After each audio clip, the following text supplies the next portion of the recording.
లడ్డూలలో జంతువుల కొవ్వు కలిపారని వెలుగు చూడటంతో కోట్లాది మంది హిందువులు ఆగ్రహం వ్యక్తం చేస్తున్నారు. తిరుమలలో జరిగిన దోషాలకు ప్రాయశ్చిత్తంగా సోమవారం శాంతి హోమం చేశామని టీటీడీ ఈవో శ్యామలరావు తెలిపారు. సోమవారం శ్రీవారి ఆలయంలో శాంతి హోమం సంప్రోక్షణ కార్యక్రమాలు నిర్వహించామని టీటీడీ ఈవో శ్యామలరావు మీడియాకు చెప్పారు. శ్రీవారి ఆలయంలో శాంతి హోమం నిర్వహించిన తర్వాత ఆలయం వెలుపల టీటీడీ ఈవో శ్యామలరావు మీడియాతో మాట్లాడారు. తిరుమల భక్తుల మనోభావాలు దెబ్బతిన్నాయని, అందుకే శ్రీవారికి మహానైవేద్యం పూర్తి చేశామని అన్నారు. శ్రీవారి ఆలయంలో అన్ని విభాగాల్లో సంప్రోక్షణ కార్యక్రమాలు పూర్తి చేశామని శ్రీవారి ఆలయం ప్రధాన అర్చకులు వేణుగోపాల దీక్షితులు తెలిపారు. శ్రీవారి ఆలయంలోని యాగశాలలో ఆగమ పండితులు, అర్చకులు హోమం నిర్వహించారు.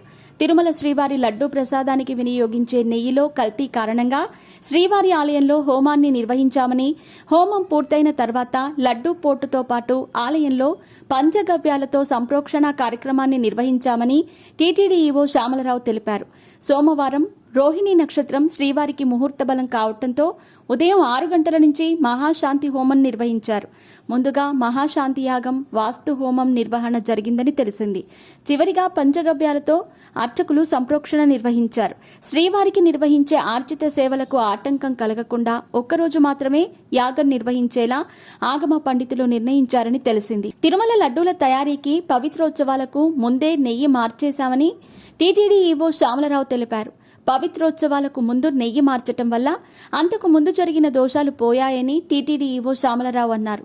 తిరుమల శ్రీవారి ఆలయం ప్రసాదాల విషయంలో ఇక ముందు ఎలాంటి అనుమానాలు, అపోహలు వద్దని టీటీడీ ఈవో శ్యామలరావు శ్రీవారి భక్తులకు మనవి చేశారు.